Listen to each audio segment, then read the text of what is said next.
नजर डालते हैं आज के विस्तारित समाचारों पर। महज 14 घंटे बाद सोनाई विधानसभा समिति के कांग्रेस पद के उम्मीदवार आमिनुल हक लस्कर आने वाले कल यानी 23 मार्च को जिला उपायुक्त कार्यालय में अपने अनुगामियों को लेकर मनोनयन पत्र दाखिल करेंगे। इस मुद्दे को लेकर पत्रकारों के साथ बातचीत के दौरान अपने अनुभवों के बारे में उन्होंने विस्तारित जानकारी दिया। सोनाई विधानसभा केंद्र में कांग्रेस दल के उम्मीदवार आमिनुल हक लस्कर को लेकर लोगों में चर्चा जोरों पर चल रही है। पिछले बार भाजपा दल की ओर से विधायक रह रहे आमिनुल हक लस्कर इस बार कांग्रेस दल से अपने मनोनयन पत्र जमा कर रहे हैं। इस मुद्दे को लेकर कांग्रेस कार्यकर्ता में तो कहीं कहीं नाराजगी का माहौल बना है, तो कहीं कहीं लोग समर्थन में भी जुटे हुए हैं।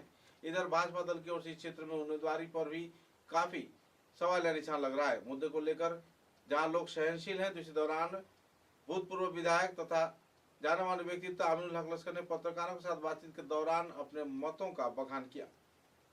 2021 পর্যন্ত আমরা শুধু দেখেছি যে সোনাইতে কি কাজ হয়েছে কি হয়েছে।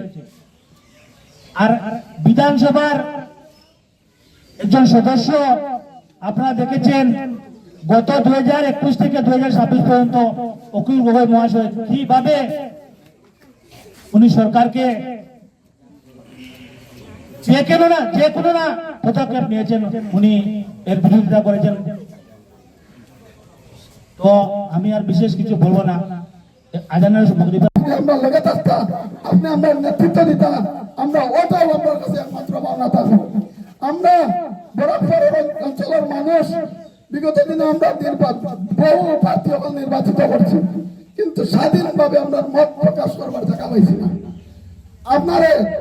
আপনার ক্ষমতার বলে, আপনার দক্ষতার বলে একটা ন্যাশনাল পলিটিক্যাল পার্টির প্রার্থী হিসাবে আপনি আইসেন, আপনি মনে করবেন আপনি প্রার্থী হিসাবে আইসেন।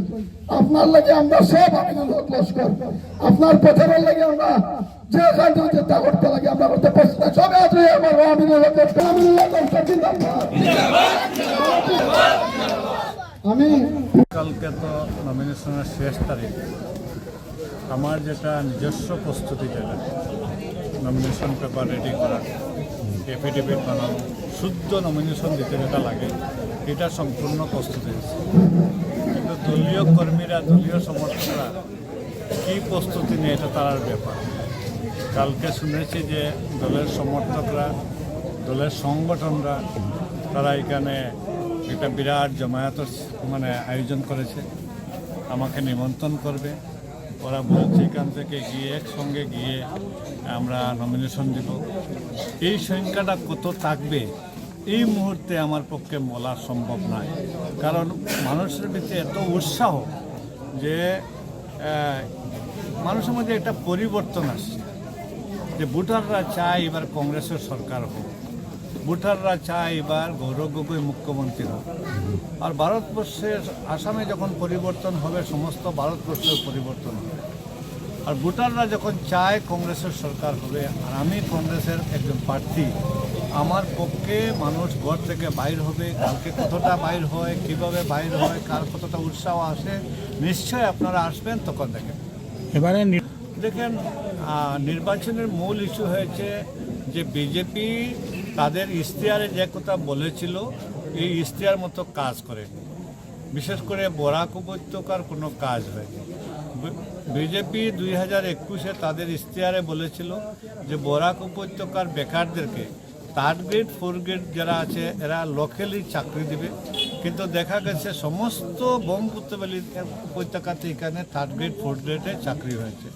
আমাদের বেকার যারা আগেই ছিল যেভাবে এইভাবেই আছে। বিজেপি বলেছিল যে শিলচরে একটা ফ্লাইওভার হবে, এটাও হয়নি। বিজেপি বলেছিল শিলচরকে স্মার্ট সিটি করবে, এটাও হয়নি। বিজেপি বলেছিল যে একটা লজিস্টিক পার্ক হবে, এটাও হয়নি। শুধুমাত্র ভোট আসলে শিলান্যাস হয়। আমরা দেখেছি কয়েকদিন আগে আমাদের মাননীয় প্রধানমন্ত্রী এসে শিলান্যাস করেছেন। ওই শিলান্যাসের নাটক তো কয়েকবার দেখেছি, কিন্তু আমরা যেটা সমস্ত আসামে যেটা পরিবর্তনের সময়ের পরিবর্তন যেটা ডাক এসেছে, সমস্ত আসামের ভোটাররা এই ভোটার জনগণ, এই ভোটারের মধ্যে হিন্দু ভোটার হতে পারে, মুসলিম হতে পারে, খ্রিস্টান, শিখ, সবই চায় পরিবর্তন। আসামের ভোটাররা চায় না সাম্প্রদায়িক রাজনীতি হোক। এখন বর্তমানে সাম্প্রদায়িক রাজনীতি হচ্ছে একটাই কারণে, কারণটা হচ্ছে যে আজকে আসামে মামার মামির রাজনীতি চলছে। মামা কামাচ্ছেন আর মামি কিনতেছেন। সমস্ত আসামের মানুষের কোনো রোজগার নাই, শুধুমাত্র মামার আর মামির রোজগার চলছে। আর একমাত্র ইভিকশন করে, মুসলমান বাড়িঘর ইভিকশন করে হিন্দুদেরকে ডাইভার্ট করার জন্য, যাতে হিন্দু ভোটাররা এর আওয়াজ না তোলেন, এর জন্য এটা একটা নাটক চলছে, ইভিকশন নাটক। মুসলমানকে উচ্ছেদ করছি, আমি দেখো আমি মুসলমানের হিন্দুর মহিন্দাতা, এটা সম্পূর্ণ একটা নাটক।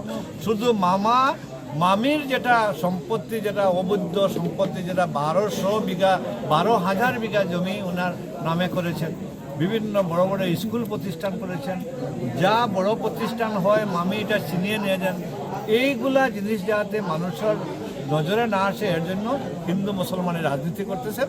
এটার শেষ এই নির্বাচনে হবে। যখন 4 তারিখ রেজাল্ট আসবে, মামা যে কোথায় যাবেন, মামা যে কোন জেলে যাবেন, এটা মামা তখন ঠিক করবে না, ঠিকটা গৌরব করবে। ধন্যবাদ।